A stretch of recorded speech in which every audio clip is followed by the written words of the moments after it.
I was growing up in the 50s with rock and roll. I mean, my first favorite guys were like Fats Domino and Chuck Berry and Elvis and all that.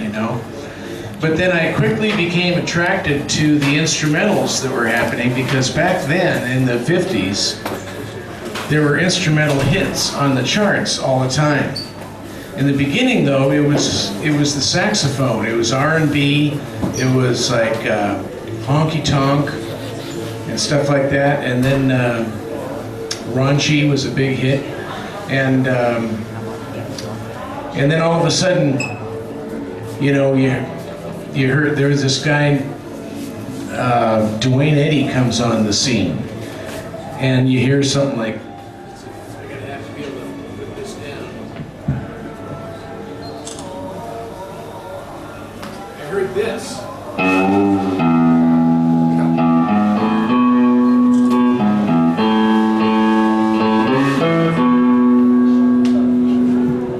And that was Duane Eddy and his twangy guitar doing Rebel Rouser, which became the first big hit that Mr. Duane Eddy had. And he was never off the charts again for about 5 years. But that sound spawned everything. It's like you can trace surf music back to it, you can trace spy music back to it. The big outdoor sound of Bonanza, it all came from Duane Eddy's bold, lead guitar style, which was really a brand new thing in the area of rock and roll. And about the same time, Link Wray came along and came out with this thing called Rumble, which sounded like a much rougher approach, but it was another version of a guitar instrumental. And those two records kind of opened the way for lots and lots of bands to come along and emulate and develop different aspects of instrumental music. Duane Eddy was kind of the king, he was the one that everybody acknowledged as the main guy. And then there were guys like, let's see, where do I go? There was Johnny and the Hurricanes were a big favorite of mine, and they were kind of the model youth band. They had a guitar, they had a bass, they had drums, they had sax, and they had a keyboard. And they had this kind of formula they hit on where they play these familiar songs like Blue Tail Fly became Beatnik Fly, Red River Valley became Red River Rock, and these were all hits for Johnny the Hurricanes. And they sort of epitomized what a youth band could be, and they kind of created the model for a lot of us to follow. And I was a big fan of Dave Yorko, the guitar player in Johnny the Hurricanes. He was a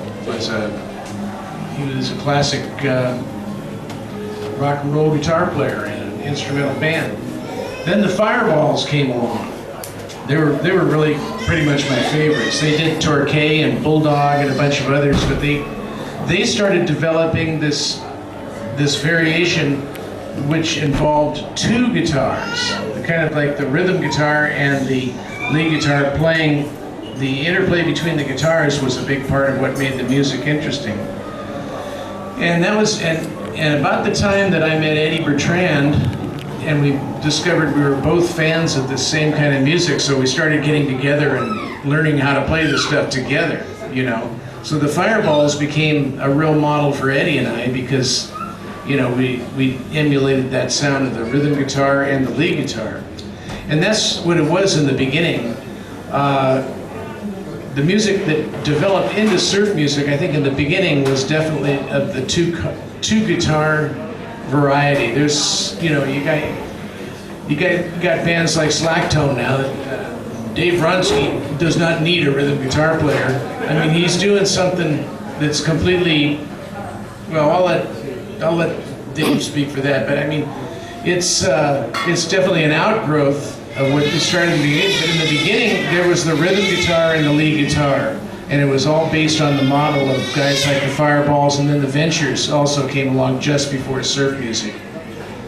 In fact, the Ventures are now, people now listen to Ventures, and they lump it all in with surf music, and I guess in a way it is, because what they were doing is exactly what we were doing. We were doing the same thing, our version of the same thing. And I've told this story many times, but I think it's worth telling again in a place like this. When the Bel-Airs started playing in the summer, it was the summer of '61, and we were just doing our thing, and by coincidence, at the same time, the surf craze was just catching on. And because prior to this, teen life in Southern California did not center on the beach. It was just, it was more like cruising the boulevards and hanging out at the hamburger stands, and the cultural hero was the hodad, the Fonzie type greaser kind of guy, and that was sort of that was where it was at. And then all of a sudden, nobody was surfing because the boards, that was for big, strong college guys, because the surfboards were these huge, heavy things, were hard to carry. Then they invented the lightweight foam surfboard. And all of a sudden, the sport became accessible to the masses, and high school kids started jumping on it, and it became this huge fad. Everybody wanted to be a surfer, so that was what was happening in the summer of '61. That was all over the place, when coincidentally Dick Dale was playing his version of the instrumental music down in Orange County. And our band, the Bel-Airs, we started throwing dances in Redondo Beach. And so and we handed out our flyers around the beach, and it just happened to be all these surfers that came to the dance. And I remember the very first dance we threw in Redondo Beach, one of the prominent surfers came up to me, and he says, "Well, man, your music sounds just like it feels out on a wave. You ought to call it surf music." And that was the first time anybody that was the first time that idea had ever been come my way, and I didn't really think that much of it. I figured, okay, well, if you want to call it surf music, go, that's fine. And sure enough, by the end of the summer, all these surfers that were going to the dances, they had really identified with this music, then they'd laid claim to it, and they started calling it surf music. So from that point forward, the Southern California version of rock instrumental music developed its own sound and became known as surf music. Big part of what happened was very soon the next year, right about the time that Mr. Moto hit the charts and Let's Go Trippin' by Dick Dale, those were both in the beginning. And about that time, Leo Fender invented the reverb unit, and Dick Dale grabbed it and started playing with it. And I remember Eddie jumped on it at the time, and the reverb sound started becoming very popular among the bands that were part of this surf music movement, and that became identified as the surf sound. But it was after the fact, because in the beginning, the surfers were identifying with the sound of the instrumentals that we were doing, regardless of the reverb. So there's something in just the attitude of the music that I think makes it relevantly surf music, as opposed to just another rock instrumental sound. Has to do with the regional nature of the sound that developed, and then the reverb really did set it apart as all the bands began jumping on that and creating records with that sound. So anyway, I don't know how much further you wanted me to go with this, but I think that kind of at least gets it started. Well, if it was for me, you can go on another couple of hours. I'm sure there's a hell of a lot to say about how the parties were done, how it was to play, to be a kid at the time and play surf music. How many people was coming to the shows when you were playing? The shows we put on we threw 5 dances in the summer of '61.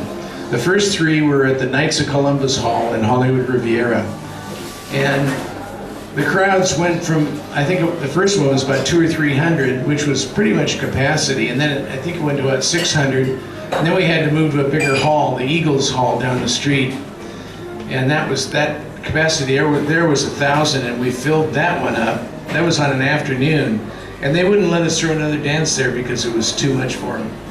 So we went to the Hermosa Biltmore Hotel. It was one of the classic old hotels, kind of like the Rendezvous, but their ballroom was on the second floor there, it covered the whole floor. And that was such a classic. We had about 2,000 kids showed up, and they're all on this wooden floor on the second floor of the Hermosa Biltmore, stomping on the floor with their Huarache sandals, which had become part of the ritual. And it was really amazing, but there were 2,000 there. And I think Dick Dale's shows generally drew about 2,000, because he had a big ballroom down there. Oh yeah. And then there were other local things that we did, and there were other places that started throwing dances, but there's usually 500 plus kids at these things. Well, you mentioned the mecca of surf music, the Rendezvous Ballroom, or at least what today is identified as the place where surf music developed originally.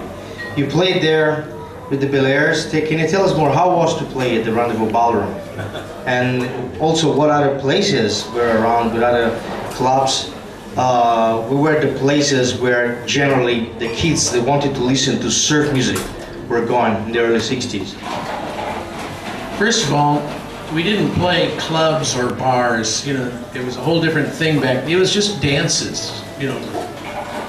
Somebody would throw a dance for the kids, and the Rendezvous developed into a regular place where there was dances every weekend.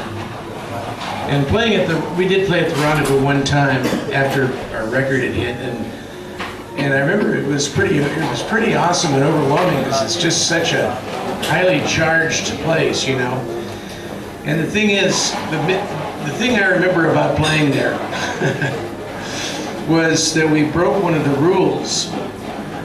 We didn't realize it, but bands were not allowed to play corrido rock, which was like this kind of Mexican jump tune kind of a thing. Because what was happening was that all these hodads from East LA would come down to the Rendezvous, and they just look to pick fights with surfers, because it was like this cultural thing going on where they just really wanted to beat up surfers. And that particular tune was kind of like had a lot of energy to it, and it really energized these hodads from East LA and got them all pumped up. And sure enough, we started playing corrido rock. And the first thing that happened was, like, the kids started moving around and dancing, and then somebody formed a chain, and next thing you know, everybody's got everybody else's hand, and they're doing this big chain thing all over the dance floor. And then the chain starts to fall apart in places. And next thing you know, there's fights breaking out all over the place. So it turned into a big rumble. And they told us we couldn't come back, we couldn't play there again, because we broke the rule and played corrido rock and got the hodads all upset.